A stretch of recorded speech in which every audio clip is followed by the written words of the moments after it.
Students,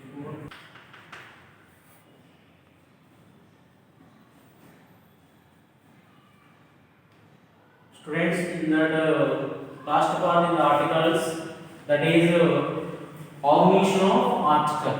Omission of article అంటే ఎక్కడ article అనేటువంటిది ఉపయోగించకూడదు. ఇప్పటివరకు మన క్లాస్లో మేము ఆర్టికల్స్ అనేది ఏ ఎక్కడ యూజ్ చేయాలి, యాన్ ఎక్కడ యూజ్ చేయాలి, ది అనే ఆర్టికల్ ఎక్కడ యూజ్ చేయాలి అనే దాని గురించి రూల్స్ గురించి డిస్కస్ చేసాము.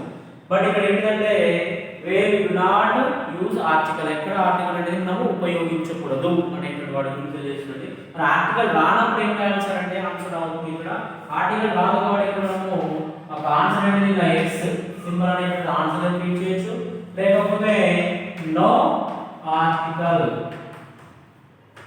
ఇలా ఎక్స్ తో కూడా ఆన్సర్ చూస్ చేయాలి. ఆర్టికల్ అనుకోవడం ప్లాన్లో ఇక్కడ ఎందుకు గుర్తుపెట్టేయడం, లేకపోతే నో ఆర్టికల్ అని కూడా ఆన్సర్ రాయొచ్చు అనమాట.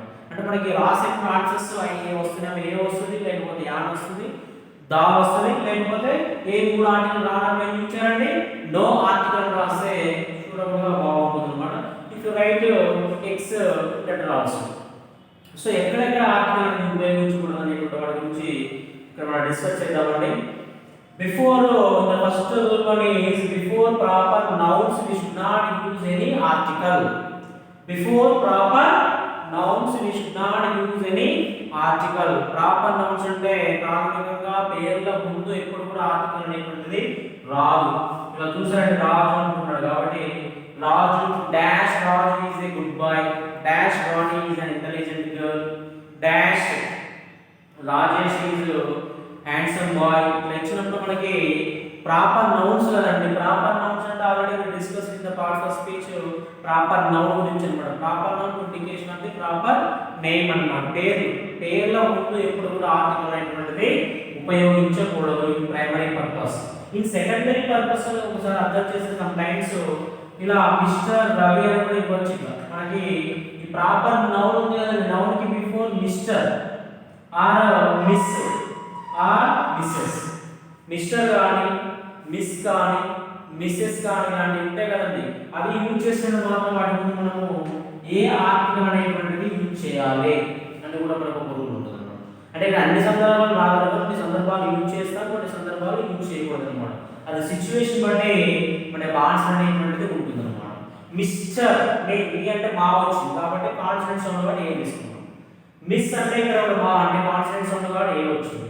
మిస్సెస్ అంటే కూడా కాన్సనెంట్ కాబట్టి ఏ తీసుకోవాలి. ఏ తీసుకోవాలంటే that which gives the consonant sound, that's why I take a article. If it is gives the vowel sound we use an article. So ఇక్కడ అర్థమవుతుందండి. మిస్ రాణి, మిస్సెస్ మీనా ఇట్లా names. Before proper nouns we should not use any article, but if the proper noun should follow the word Mr, Miss, Mrs before we use a article. That's all. ఎలాంటి పేరు ముందు ఎలాంటి article అనేది ఉపయోగించకూడదు. ఒకవేళ పేరుకి ముందు మిస్టర్ కానీ మిస్ కానీ మిసెస్ కానీ ఉన్నప్పుడు వాటి ముందు మనము ఏ ఆర్టికల్ అనేటువంటిది ఉపయోగించాలి. This is the first rule. Then second rule is before names of languages. Before names of languages అంటే భాషల పేర్ల ముందు మనకి ఎలాంటి ఆర్టికల్ అనేటువంటిది ఉపయోగించకూడదు ఇన్ ప్రైమరీ పర్పస్. ఎప్పుడంటే if the language should follow the old language అనేటువంటిది అన్నమాట. ఇక్కడ చూడండి dash Telugu language name, dash English ఇచ్చినటువంటి ఆర్టికల్స్ రావు. If the language should follow the old language we use definite article. అర్థమవుతుందండి. ఒకవేళ కనుక తెలుగు పక్కన లాంగ్వేజ్ అనేటువంటి విధంగా రాసి ఉన్నట్లయితే అప్పుడు ఖచ్చితంగా డెఫినెట్ యూజ్ చేయాలి. డాష్ తెలుగు ఇచ్చేటప్పుడు no article, dash Telugu language అని ఇచ్చేటప్పుడు అప్పుడు the Telugu language, the Hindi language, the English language, the French language, the Marathi language, the Urdu language ఇట్లా వస్తుంది. వాళ్ళు జనరల్ చేసుకుంటే dash Telugu, Telugu, Hindi, English, Urdu, Tamil, French, Malayalam, Kannada ఇట్లాంటివి వస్తుంది. అంటే ఏదైతే లాంగ్వేజ్ పేరు ఉంటుందో the language name should follow the old language. ఆ లాంగ్వేజ్ తర్వాతకి లాంగ్వేజ్ అనేటువంటి పదం వచ్చినప్పుడు వాడి ముందు మనం డెఫినెట్ ఆర్టికల్ ఇచ్చాం. ఫర్ ఎగ్జాంపుల్ చూడండి, హిందీ లాంగ్వేజ్ ఇచ్చింది కాబట్టి బి వస్తుంది. ద హిందీ లాంగ్వేజ్ అంటాం. ఒకవేళ ఇక్కడ మన లాంగ్వేజ్ ఓన్లీ హిందీ ఉందనుకోండి no article. French language, the French language అంటాం. ఫర్ ఎగ్జాంపుల్ చూడండి, he is dash Telugu tutor. ఇక్కడ లాంగ్వేజ్ పేరు ఉంది, లాంగ్వేజ్ పక్కన ఏం లేకపోతేనేమో నో ఆర్టికల్ వచ్చింది. తర్వాత లాంగ్వేజ్ తర్వాతకి లాంగ్వేజ్ రాస్తుందేమో డెఫినెట్ ఆర్టికల్ వచ్చింది. అంటే ఇక్కడ లాంగ్వేజ్ రాయలేదు, ఏం లేకుండా లేదు అనేది ఇంకొకటి ఏమిసారి ఇక్కడ ట్యూటర్ అనేది ఇచ్చింది అనమాట. ఇలాంటి ఏం చేయాలంటే go for indefinite article either a and an అన్నమాట. According to this one, Telugu అంటే తా, తా అంటే కాన్సనెంట్ సౌండ్ కాబట్టి ఏం వస్తుంది ఇక్కడ ఏ వస్తుంది. హి is a Telugu tutor. He is a Telugu tutor అంటే ఎందుకంటే ఇక్కడ ఏ వచ్చింది కదా, ఆర్టికల్ కావాలి డెఫినెట్ ఆర్టికల్ కావాలి. ఏ ఎందుకు వచ్చేసారంటే తెలుగు తర్వాతకి ట్యూటర్ ఉంది కాబట్టి మనం సౌండ్ ప్రిఫర్ అయ్యాం. తెలుగు తర్వాత ఏం లేకుండా నో ఆర్టికల్ వచ్చేది. తెలుగు తర్వాత లాంగ్వేజ్ అని రాసుకుని అనుకోండి డెఫినెట్ ఆర్టికల్ వచ్చేది. తెలుగు తర్వాతకి ట్యూటర్ అనేది కాబట్టి మనం ఏ వేస్తున్నాం అర్థమవుతుందండి. తెలుగు మాత్రమే ఉంటే హి ఈజ్ తెలుగు అని వచ్చేది, నో ఆర్టికల్ వచ్చేది. ఒకవేళ తెలుగు తర్వాత లాంగ్వేజ్ అనుకోండి he is the Telugu language రెండు విధంగా వాడచ్చు మాట్లాడచ్చు. ఇక్కడ చూడండి వాడు he is a Telugu tutor. It is a English text book అంటాం. It is a English text book అనేటువంటి అనమాట. He is a English lecturer అంటున్నాం. He is a English lecturer అంటున్నాం. ఈజ్ ఇంగ్లీష్ అంటే ఇక్కడ ఓవర్ వస్తుంది. ఈజ్ అండ్ ఇంగ్లీష్ లెక్చరర్ అనేటువంటి విధంగా పిలవడం అనమాట. సో ఈ విధంగా మనకి అక్కడ only before names of languages we should not use any article, but the language to follow the old language we use definite article. Then third one is before names of sports and games anamata. Before names of sports and games అనేటువంటి అన్నమాట. ఆటల పేర్ల ముందు క్రీడల పేర్ల ముందు మనకి ఇలాంటి ఆర్టికల్ అనేటువంటిది ఉపయోగించకూడదు. Before names of games and sports we should not use any article. For example చూడండి, డాష్ క్రికెట్ అనేటువంటిది అన్నమాట. డాష్ చెస్ అనేటువంటిది లెక్చర్ అంటే నో ఆర్టికల్ ఇందులో పెట్టుకున్నాం. Sachin is dash cricket player ఇచ్చాడు. Sachin is dash cricket player. Sachin is cricket player, that's all. Sachin is a cricket player. Sachin is the cricket player ఇట్లా ఉంటుంది. సో కాబట్టి before names of sports or games అన్నమాట. Cricket, chess, carrom, kabaddi, khokho ఇలా name of games ఉంటాయి కదా. Names of games we should not use any article అన్నమాట. ఆటల పేర్ల ముందు ఇప్పుడు కూడా మనకి ఆర్టికల్ అనేటువంటిది ఉపయోగించకూడదు. అలానే ఇంకోటి ఏంటంటే బిఫోర్ నేమ్స్ ఆఫ్ మీల్స్ అన్నమాట. బిఫోర్ నేమ్స్ ఆఫ్ మీల్స్ అంటే ఆహార పదార్థాల ముందు కూడా మనము ఆర్టికల్ అనేటువంటిది ఉపయోగించకూడదు. లైక్ మీల్స్ అంటే లైక్ టిఫిన్స్ కానీ, బ్రేక్ఫాస్ట్ కానీ, లంచ్, బ్రంచ్, సప్పర్, డిన్నర్ అంటున్నారండి అలాంటివి అన్నమాట. అలాంటి మనకు తెలుసు మార్నింగ్ టైం చేసేటప్పుడు బ్రేక్ఫాస్ట్ కానీ మనము టిఫిన్ అని యూజ్ చేస్తుంటాము. మధ్యాహ్నం చేసేటువంటి లంచ్ అంటాము. రాత్రి కూడా చేసేటువంటి భోజనం మనము డిన్నర్ కానీ సప్పర్ కానీ యూజ్ చేస్తున్నాము. ఇంకొక కొత్తగా వర్డ్ ఏంటంటే బ్రంచ్ అండి. BRUNCH. Do you know what is the meaning of brunch? Brunch means which you have had between the breakfast and lunch is called brunch. Between the breakfast and lunch which you had is called brunch అన్నమాట. అంటే breakfast చేసిన తర్వాతకి lunch చేయడానికి మధ్యలో సమయం లేదు, అల్పాహారం స్వీకరించినట్లయితే దాన్ని మనం ఏమంటామంటే బ్రంచ్ అంటూ ఉంటాం అన్నమాట. బ్రేక్ఫాస్ట్ తిన్నారు మీరు 8 o'clockకి, మళ్ళీ 1 o'clock లంచ్ చేస్తారు అనుకోండి, మధ్యలో 10:30కో 11 o'clockకో లేదా అల్పాహారం తీసుకున్నారు అనుకోండి, ఇట్ ఈస్ కాల్డ్ బ్రంచ్ అంట. Before names of branch, before names of breakfast, lunch, dinner. In primary purpose we should not use any article. In secondary purpose we use definite article. For example, every day I take breakfast at 8 o'clock. Every day I take breakfast at 8 o'clock. Breakfast నేను article use చేస్తాను. Every day I take breakfast at 8 o'clock. Daily I took my lunch at 1 p.m. Lunch ముందు మనకి ఎలాంటి రాలేదు. Daily I had dinner at 9 p.m. Dinner కానీ lunch కానీ breakfast ముందు మనం ఎలాంటి ఆర్టికల్ యూజ్ చేయలేదు. జనరల్గా జరిగేది కూడా 8 గంటలకి టిఫిన్ చేస్తాను, 1 o'clock లంచ్ చేస్తాను, 9 o'clockకి డిన్నర్ చేస్తాను అనేటువంటి విషయం అన్నమాట. సో కాబట్టి అలాంటి వాటి ప్రైమరీ పర్పస్ జనరల్ డైలీ జరిగేటువంటి డిస్ట్రిబ్యూషన్ అన్నమాట. In secondary purpose means which you had, where you had. when you are telling about this information which you had breakfast, when you are breakfast, where you are breakfast అన్నమాట. ఏ భోజనం చేశారు మీరు, ఏ భోజనం తీసుకున్నారు, ఏ tiffin చేశారు, ఎక్కడ చేశారు, ఏ టిఫిన్ సెంటర్లో చేశారు, ఏ హోటల్లో చేశారు, ఏ రెస్టారెంట్లో చేశారు అనే విషయం చెప్తున్నాం కదండి. అలాంటి సిచ్యువేషన్లో మాత్రం మనకి సెకండరీ పర్పస్ ఏమొస్తుందంటే డెఫినెట్ ఆర్టికల్ అనేటువంటి యూజ్ చేయాలి. yesterday I had dash breakfast at Anu Tiffin Center, it was so tasty. That means Anu Tiffin Center లో చేసినటువంటి బ్రేక్ఫాస్ట్ ఏదైతే ఉందో చాలా టేస్టీగా ఉందని చెప్పేటువంటి సిచ్యువేషన్ మనము yesterday I had the breakfast at Anu Tiffin Center, it is so tasty. Anu Tiffin Center తినేటువంటి బ్రేక్ఫాస్ట్ చాలా టేస్టీగా ఉందని చెప్పాడు కాబట్టి స్పెసిఫిక్ గా ఎక్కడ తిన్నాడో అని చెప్పాడు కాబట్టి మనకి డెఫినెట్ ఆర్టికల్ యూజ్ చేయాలి ద బ్రేక్ఫాస్ట్ అనేది. Last night we had the lunch last day, yesterday we had the lunch at Paradise, it is so delicious. Paradise లో చేసినటువంటి లంచ్ ఏదైతే ఉందో నిన్న చాలా డెలిషియస్ గా ఉందని చెప్పారు కాబట్టి ద లంచ్ వస్తుంది. yesterday I had the lunch at Paradise, it is so delicious అని చెప్పారు అన్నమాట. అర్థమవుతుందండి. ఎక్కడ మీరు లంచ్ చేశారో, ఎక్కడ బ్రేక్ఫాస్ట్ తీసుకున్నారో, ఎక్కడ మీరు డిన్నర్ చేశారు అనేటువంటిది ప్యారడైజ్లో చేశారా, అను టిఫిన్ సెంటర్లో చేశారా, లేదా ప్రసాద్ ఉడిపి హోటల్లో చేశారా, ఇలా స్పెసిఫిక్గా హోటల్ నేమ్ కానీ మీరు తీసుకునేటువంటి మీల్స్ నేమ్స్ కానీ మెన్షన్ చేసినప్పుడు మాత్రం మనకి డెఫినెట్ ఆర్టికల్ వస్తుంది. ఏం లేదు జనరల్గా మీరు ఇన్వెస్ట్ చేసి చెప్పారనుకోండి ఎలాంటి ఆర్టికల్ అనేటువంటిది రాదు. ఇది ఒక రూల్.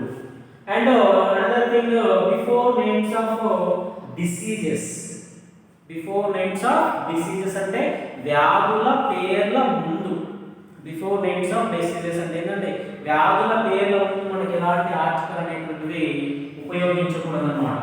ఫర్ ఎగ్జాంపుల్ ఫీవర్ అనేటువంటిది కావచ్చు, నెక్స్ట్ ఇక్కడ ఉండేటువంటి ఎయిడ్స్ కావచ్చు, fever, AIDS, dengue, swine flu, cholera, malaria, typhoid, plague, ఇలాంటి ఉండే డిసీజెస్ ఉన్నాయి కదండి నెంబర్ ఆఫ్. ఈ డిసీజెస్ ముందు కూడా మొత్తం మనము ఎలాంటి ఆర్టికల్ అనేటువంటిది ఉపయోగించకూడదు. Rani is suffering from dash fever అంటారు. Rani is suffering from fever. Fever అంటే వచ్చిన ఏ ఫీవర్, ఒక ఫీవర్ ఏంటంటే ఒక జరిగింది ద ఫీవర్, ఇలాంటి ఆర్టికల్ ఉండదు అనమాట. For example, he died dash AIDS. He died of AIDS and on the he died of AIDS. She died of cholera. She died of cancer. She died of cancer. They died dash malaria. They died of malaria. Nantagani the malaria, the AIDS, the cancer, the fever అనేటువంటి use చేయొద్దు అన్నమాట. ఇక్కడ ఇంకొక విషయం ఏంటంటే simple గా ఇక్కడ తీసుకుంటే ఎక్కువగా మనం హెడేక్ అని యూజ్ చేస్తున్నాం. హెడేక్. సో కాబట్టి ఇక్కడ సమ్ టైమ్స్ ఏ అనేటువంటి కూడా వస్తుంది అన్నమాట.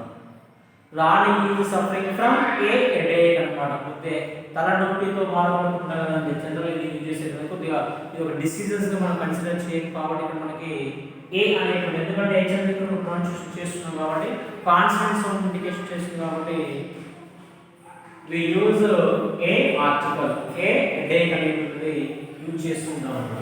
సో జనరల్ గా before names of diseases we should not use any article, we use only a article before headache. ఇంకొకటి ప్రీవియస్ ఓల్డ్ ఏజ్ లో ఉండేటువంటి సంబంధి డిసీజ్ అనేటువంటి ఒక ప్లేగ్ వ్యాధి అనేటువంటి కూడా ఉండడం జరిగిందండి. దాని బిఫోర్ కూడా మనము దా ప్లేగ్ అనేది యూజ్ చేయాలనేటువంటి ఒక రూల్ చెప్పడం జరిగింది అన్నమాట. Before names of the diseases that is plague వ్యాధి. ప్లేగ్ వ్యాధి ఉంటుందండి, ఆ వ్యాధి పేరు మనకి ద అనేటువంటి ఆర్టికల్ యూజ్ చేయాలి. హెడేక్ ముందేమో ఏ వస్తుంది అనమాట. Some other headache, stomach ache, చిన్న చిన్న విషయాలు కాబట్టి వాటి మనము కాన్సనెంట్ సౌండ్ తీసుకోవాలి. Major diseases before we should not use any article. And another thing is before names of material nouns. Material nouns means here metals. Material nouns అంటే iron, copper, silver, gold, paper, aluminum. Already we discussed in the parts of speech proper noun, common noun, material noun, abstract noun, collective noun అని చెప్పుకున్నాం కదండి. So అలా names అన్నమాట. Before names of material means metal.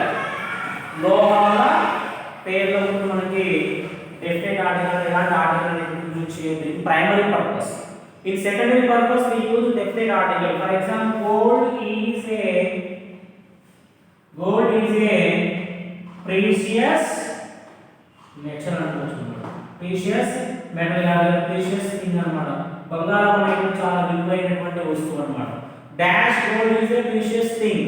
ఏం చెప్పండి అమ్మా, బంగారం అనేటువంటిది విలువైనది. అదే జనరల్ తీసుకుంటే dash gold which we bought, dash gold which we bought at coating is so costly అంటారు. కోటిలో కొనేటువంటి బంగారం ఏదైతే ఉన్నదో అది చాలా కాస్ట్, చాలా ధర ఎక్కువగా పెట్టి తీసుకోవడం జరిగిందని చెప్తున్నాడు. కాబట్టి మనకి డెఫినెట్ ఆర్టికల్ వస్తుంది. The gold which we bought at Koti is so costly. కోటిలో కొన్న బంగారం ఏదైతే ఉన్నదో అది చాలా ధర ఎక్కువగా ఉన్నది అని చెప్తున్నాం అన్నమాట. అంటే స్పెసిఫిక్ గా చెప్తున్నాం. In primary purpose we should not use any article, but in secondary purpose we use definite article. రెండవ పర్పస్ లో మాత్రం ఎక్కడ కొన్నాడు, ఎలా ఉంది, ఏందనేటువంటి విషయం చెప్పే సిచువేషన్ లో మాత్రం మనము డెఫినెట్ ఆర్టికల్ అనేది యూజ్ చేస్తూ ఉంటాం అన్నమాట.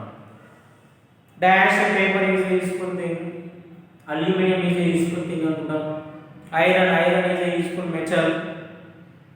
సో even మనకి before names of material nouns we should not use any nouns articles before primary purpose. In secondary purpose we use definite article.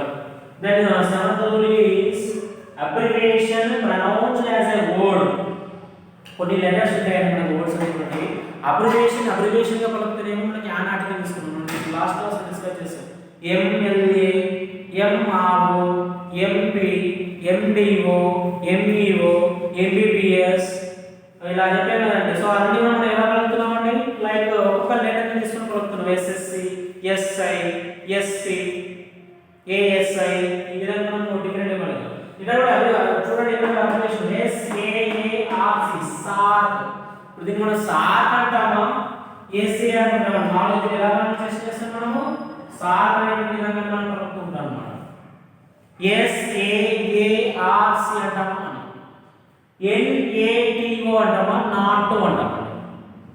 NATO అని ఎవరు కూడా మనం అంటే it is a abbreviated letters but we pronounce as a word. Abbreviation లో ఉండేటువంటి letters ని abbreviation లో వాడే పలకకుండా మనము ఒక పదంలాగా పలికినప్పుడు మాత్రం మనము ఇక్కడ ఏ ఆర్టికల్ అనేటువంటిది యూజ్ చేయాల్సినటువంటి అవసరం ఉంటుందండి. South Asian Association Regional Cooperation అన్నమాట. South Asian Association Regional Cooperation అనేటువంటి దాన్ని మొత్తం ఏం చేస్తామంటే మనము విడగొట్టేసి ఎస్ఏఆర్సి అంటున్నాం. ఇప్పుడు పలకడం కూడా లైక్ వర్డ్ గా ప్రొనౌన్సియేషన్ చేస్తున్నాం కాబట్టి సా అంటే కాన్సోనెంట్ సౌండ్ వస్తుంది కాబట్టి ఏ తీసుకుంటాం. ఇది కూడా ఎన్ఏటిఓ అంటే అది అనుకున్నాం నాట్ అంటున్నాం కాబట్టి నాట్ అట్లాంటిక్ ట్రీటీ ఆర్గనైజేషన్స్ అంటున్నాం కాబట్టి ఇక్కడ కూడా నా అంటే కాన్సోనెంట్స్ ఉంటాయి కాబట్టి ఇక్కడ కూడా ఏ వస్తుంది. యునెస్కో, యు అంటే యా అంటే కాన్సోనెంట్ సౌండ్ వస్తుంది కాబట్టి United Nations of educational and scientific cultural organisations అనేటువంటి విధంగా చూసుకోవచ్చు అన్నమాట. యునిసెఫ్ అనేటువంటి ఒక ఆర్గనైజేషన్, ఇది కూడా యా సౌండ్ ఇండికేషన్ చేస్తుంది. ఇది కూడా యా అనేటువంటి సౌండ్ ఇండికేషన్ చేస్తుంది కాబట్టి ఇది కూడా ఇది నా, ఇది సా అనేటువంటి సౌండ్స్ అన్ని కూడా which gives the consonant sound. That's why you have to use a article, because we should not use definite article, because the abbreviated letters should pronounce like a word, not like a letters. Letters లాగా పలకడం లేదు కాబట్టి వాటన్నిటిని మనం ఒక పదం లాగా పలుకుతున్నాం కాబట్టి అది కాన్స్టిట్యూయెంట్స్ ఇండికేషన్ చేస్తున్నాయి. So before we use a article that means that is the rule. ఇది కూడా చాలా ఇంపార్టెంట్ గా గుర్తుపెట్టుకోండి. ఇదర్ last one is before names of school, college, mass, temple, library, prison, etc. we should not use any article before primary purpose. In secondary purpose we use definite article. Primary purpose ఉంది ఎప్పుడు కూడా ఇలాంటి article వాడండి. For example every day I go to dash school. General జరిగేటువంటి purpose అన్నమాట. So కాబట్టి every day I go to school రాదు. every day I go to dash school అని చూడండి. Before primary purpose, before school, college, mask means here మసీద్ అంటున్నాం. Temple గాని, library గాని, ప్రిజన్ జైలు ఇలాంటి వాటిని మనం ఎప్పుడు మనము ఆర్టికల్ అనేది ఉపయోగించకూడదు in primary purpose. For example secondary purpose means Rani goes to the college to meet head master. To meet head master. Rani goes to college, goes dash college to meet headmaster, principal మామూలుగా college student principal అంటుంది. రాణి goes to dash college to meet principal ని చదవండి. రాణి goes to the college to meet principal. ఇక్కడ secondary purpose ఉంది. అంటే general గా college కి వెళ్ళడం లేదు ఇక్కడ. టు మీట్ ద ప్రిన్సిపల్ ని కలవడానికి కాలేజ్ వెళ్తుంది కాబట్టి we use definite article. Rani goes to college. That's all. Rani goes to the college కాదండి, రాణి గోస్ టు కాలేజ్ అంట. సో కాబట్టి జనరల్ గా వెళ్తుంది కాబట్టి ప్రైమరీ పర్పస్ కాబట్టి ఆర్టికల్ రాదు. సెకండరీ పర్పస్ కూడా మాత్రమే ఆర్టికల్ అనేది వస్తుంది అన్నమాట. సో కాబట్టి ఈ విధంగా before mass one, before temple కానీ, బిఫోర్ చర్చ్ అనేది కూడా తీసుకోవచ్చు అన్నమాట. Church, before churches, before temple, mass, library, prison. We should not use any article in primary purpose. We use definite article in secondary purpose అన్నమాట. Secondary purpose మనము use చేయడం అనేది జరుగుతుంది అన్నమాట. Rosie goes to church every Sunday. Rosie goes to the church to meet his father. ఓకేనా అండి? Rosie goes to church every Sunday. ప్రతి ఆదివారం రోజీ చర్చికి వెళ్తుంది. Sometimes Rosie goes to the church to meet father. Father ని కలవడానికి వెళ్ళింది కాబట్టి పర్పస్ ఉంటుంది అక్కడ. సో కాబట్టి అప్పుడు ద చర్చ్ అనేది యూజ్ చేయడం అన్నమాట. ద చర్చ్ అనేటువంటిది యూజ్ చేయడం అనేటువంటిది జరుగుతుంది. KCR went to dash prison to meet Sasikala తీసుకోవచ్చు. KCR went to the prison to meet Sasikala. ఎందుకంటే శశికళని కలవడానికి వెళ్తున్నాడు కాబట్టి ద ప్రిజన్ వస్తుంది. KCR to meet the prison to Sasikala అనేటువంటి ఇండికేషన్ చేస్తుంది అన్నమాట. Jagan was taken to dash prison in 2012. అలా పర్పస్ లేదా 2012 ప్రిజన్ లో తీసుకెళ్ళడం జరుగుతుంది కాబట్టి అలా వస్తుంది అన్నమాట. అంటే మనము సెంటెన్స్ మీనింగ్ అర్థం చేసుకుంటే సరిపోతుందంటే సెంటెన్స్ మీనింగ్ బట్టి పర్పస్ ఉందా లేదా. పర్పస్ లేనట్లయితేనేమో ఎలాంటి ఆర్టికల్ రాదంటే నో ఆర్టికల్ పెట్టేసి ఇంటికి గుర్తు పెట్టచ్చు. ఒకవేళ పర్పస్ ఉందనుకోండి అక్కడ మనము డెఫినెట్ ఆర్టికల్ అనేటువంటి యూజ్ చేయాలన్నమాట. అంటే before names of school, college, mass, temple, church, library, prison we should not use any article in primary purpose, but in secondary purpose we use definite article. These are the 8 rules of formation of article. We should not use the article in these purposes అన్నమాట. అంటే ఇలాంటివన్నీ కూడా మనము articles అనేవి ఉపయోగించకూడదు అనేటువంటి విషయాన్ని గుర్తుంచుకున్నట్లయితే మనం ఈజీగా ఎక్కడ ఆర్టికల్ రాదనేది మనం ఫైండ్ అవుట్ చేసుకోవచ్చు అనమాట. సో కాబట్టి ఇంతవరకు మనం డిస్కస్ చేసుకున్న మనం కంప్లీట్ అయితే you will get 4 marks in the examination. Thank you students.